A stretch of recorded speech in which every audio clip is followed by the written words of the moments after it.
हाय दोस्तों, मनुष्य को हमेशा से बड़े जानवरों और जंगली शिकारी प्राणियों में दिलचस्पी रही है। इसीलिए तो जो भी अंग्रेजी में डायनासोर, शार्क या मगरमच्छ की पिक्चरें आती है ज्यादातर सुपरहिट हो जाती है। चलो आज मेगालोडन शार्क के बारे में थोड़ी और गहराई में जाते हैं। मेगालोडन शार्क सबसे बड़ा शार्क हुआ करता था और पानी में रहने वाला सबसे खूंखार शिकारी था। विज्ञान के हिसाब से ये प्राणी कुल 1.6 मिलियन यानी कि 16 लाख साल पहले दुनिया से विलुप्त यानी एक्सटिंक्ट हो गया। मेगालोडन के साइज का अंदाजा उनके टूटे हुए दांतों की साइज से लगाया जा सकता है। जो दांत मिले हैं ये सब 4 से 7 इंच के थे। फॉसिल सैंपल और दांतों की साइज के हिसाब से मेगालोडन की लंबाई को लगभग 54 फीट तक माना जाता है। ये आजकल के सबसे खतरनाक ग्रेट व्हाइट शार्क से 3 गुना बड़ा था। मेगालोडन के फॉसिल से यह अंदाजा लगाया गया है कि वह कई तरह की पानियों में रहने की क्षमता रखता था, लेकिन सबसे ज्यादा समय वह गर्म और उथले पानी में ही रहता था। उसका खाना बड़े जानवर थे जैसे डॉल्फिन या व्हेल। कई लोग अब भी मानने को तैयार नहीं कि मेगालोडन विलुप्त हो गया है। दुर्भाग्यवश कुछ लोग इसी बात का फायदा उठाते हुए नकली फोटो या फुटेज दिखाकर सनसनी खड़ी कर देते हैं। लेकिन एक्सपर्ट्स का यह मानना है कि मेगालोडन शार्क अब इस दुनिया में नहीं है और इसके पक्ष में मैं ये 6 पॉइंट्स आपके सामने रखना चाहता हूं। सबसे पहली बात, आज तक कोई ठोस सबूत या आंखों देखी खबर नहीं मिली है यह साबित करने की मेगालोडन अभी भी जीवित है। मानता हूं इसका मतलब ये नहीं कि वो हो ही नहीं सकता, लेकिन कहीं ना कहीं तो इसका ठोस सबूत अब तक मिल जाना चाहिए था।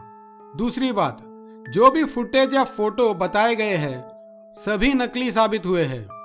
इसमें सबसे खास एक डिस्कवरी चैनल का फुटेज था जिसमें एक मेगालोडन की लाश तट पर बहकर आने की बात की थी और जिसके डोर्सल फिन से उसकी पूंछ की लंबाई को तकरीबन 64 फुट बताया गया था। यह तो हो ही नहीं सकता, क्योंकि जब मेगालोडन की पूरी लंबाई करीबन 54 फीट ही थी तो शरीर का आधा भाग इतना बड़ा कैसे हो सकता है। बाद में यह पक्का साबित हुआ कि यह डॉक्यूमेंट्री में दिखाया फुटेज बिल्कुल नकली था। उस डॉक्यूमेंट्री के अंत में छोटे अक्षरों में लिखा भी था कि यह काल्पनिक फुटेज था और जो साइंटिस्ट बताए थे दरअसल सभी अभिनेता थे। अब तीसरी बात, कुछ लोगों का यह तर्क होता है कि दूसरे प्राणी भी पाए गए हैं जिनको विलुप्त माना गया था। यह बात सच है, क्योंकि कोएलाकैंस नामक एक मछली और मेगामोथ नामक एक शार्क जिनको विलुप्त घोषित किया गया था अब पाए जाते हैं। इन दोनों प्राणियों के जीवित होने का खुलासा कुछ साल पहले हुआ, लेकिन ये दोनों गहरी पानी में रहने वाले प्राणी हैं, तो इनका दिखाई देना मुश्किल था। मेगालोडन उथले पानी में ज्यादा रहता था क्योंकि गहरे पानी में इसके लायक खाना नहीं मिल सकता, तो फिर यह अब तक जरूर दिखना चाहिए था। चौथा पॉइंट यह है कि सभी शार्क नियमित तौर पर अपने दांत बहाते या शेड करते हैं, जैसे सांप अपनी त्वचा को शेड करते हैं। ऐसा है तो हमें मेगालोडन का कोई नया दांत क्यों नहीं मिला। पांचवा पॉइंट यह है कि कुछ लोग ये भी कहते हैं कि शायद मेगालोडन समुद्र की गहराई में छिपा हो सकता है। हालांकि इस बात को पूरी तरह नकारा नहीं जा सकता, इसकी संभावना बहुत ही कम है। जैसे मैंने पहले बताया, मेगालोडन गर्म और उथले पानी में रहने वाला जानवर था और उसका खाना भी गहरी पानियों में नहीं पाया जाता है जहां सूरज की किरणें नहीं पहुंचती। कुछ विशेष प्राणी ही समुद्र की गहराई में रह सकते हैं। मेगालोडन अपने अंडे डालने के लिए तटीय क्षेत्रों का इस्तेमाल करते थे। इससे यह जाहिर है कि अपने रहने की जगह को बदलने की उनको कोई खास वजह नहीं थी। छठा और आखिरी पॉइंट, अगर मेगालोडन जीवित होता तो फिर हमें उसके खुराक के बड़े प्राणी जैसे दूसरे शार्क या व्हेल पर उसके हमले के निशान जरूर दिखाई देने चाहिए। ऐसा तो नहीं हो सकता कि आज तक एक भी शिकार अपने शिकारी से ना बचा हो।